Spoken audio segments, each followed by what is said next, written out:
नमस्कार, मैं हूं विजय श्री और आप देख रहे हैं यूबी न्यूज। आज की रिपोर्ट में हम बात करेंगे लेबनान में इजरायली सेना के सैन्य अभियान की, जिसमें हिजबुल्लाह चीफ हसन नसरल्लाह के दामाद की मौत हुई है और 8 इजरायली सैनिकों की हिजबुल्लाह के हमले में जान जाने की बड़ी खबर शामिल है। लेबनान में इजरायली सेना का सैन्य अभियान जारी है, जिसमें हिजबुल्लाह को लगातार झटके मिल रहे हैं। बुधवार को इजरायली सेना ने सीरिया की राजधानी दमिश्क के पास एक हवाई हमला कर हिजबुल्लाह चीफ हसन नसरल्लाह के दामाद हसन जफर कासिर को गिराया। यह हमला लेबनान में हिजबुल्लाह के हमलों में 8 इजरायली सैनिकों की मौत के कुछ घंटों बाद किया गया। इजरायल का यह कदम हिजबुल्लाह के खिलाफ उसकी तेज होती सैन्य कार्रवाई का हिस्सा है। इजरायली सेना यानी कि IDF के लिए हसन जफर कासिर को मारना एक बड़ी सफलता है।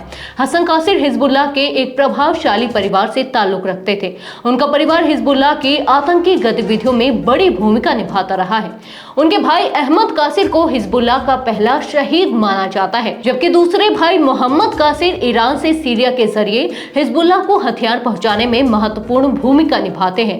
मोहम्मद पर अमेरिका ने $10 मिलियन का इनाम रखा है और उसे ग्लोबल आतंकी घोषित किया हुआ है। हसन कासिर की मौत हिजबुल्लाह के लिए एक और बड़ा झटका है। इजरायली सेना ने दमिश्क के पास मेसा इलाके में एक रिहायशी इमारत को निशाना बनाया, जिसमें हसन और एक अन्य व्यक्ति की मौत हो गई।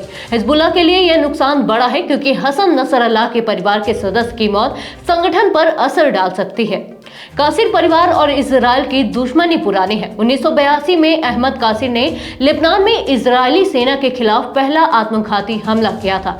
11 नवंबर 1982 को अहमद ने तायर में इजरायली सैन्य बेस पर एक विस्फोटक लदी कार से हमला किया था। इसे लेबनान के इतिहास में आत्मघाती हमलों की शुरुआत माना जाता है। इस घटना के बाद से अहमद को हिजबुल्लाह का पहला शहीद माना गया और हिजबुल्लाह हर साल 11 नवंबर को इसे शहादत दिवस के रूप में मनाता है। ईरान के सुप्रीम लीडर अयातुल्लाह खुमैनी ने इस आत्मघाती हमले को वैधता दी थी।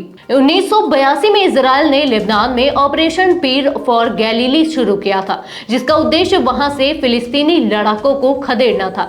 इस अभियान के दौरान इजरायली सेना बेरूत तक पहुंच गई थी, लेकिन लेबनान के लोगों की नाराजगी के चलते इजरायल को 1985 में वापस लौटना पड़ा। हिजबुल्लाह की स्थापना भी इसी विरोध के चलते हुई थी और तब से यह संगठन इजरायल के खिलाफ संघर्ष में प्रमुख भूमिका निभा रहा है। इजरायली सेना द्वारा हालिया सैन्य अभियानों में हिजबुल्लाह को लगातार नुकसान पहुंचाया गया है।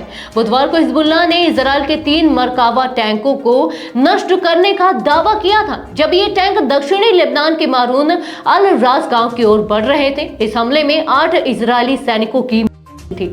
इसके कुछ ही घंटों बाद इजरायली सेना ने मेजा में हवाई हमला कर हसन जफर कासिर गिराया। तो ये थी हमारी आज की खास रिपोर्ट। आपको ये कैसी लगी, अपने विचार हमसे साझा करें। वीडियो को लाइक और शेयर करें, साथ ही चैनल को सब्सक्राइब करें। यूबी न्यूज आपके लिए लाता रहेगा देश विदेश से जुड़ी ऐसी ही तमाम खबरें। तब तक के लिए धन्यवाद।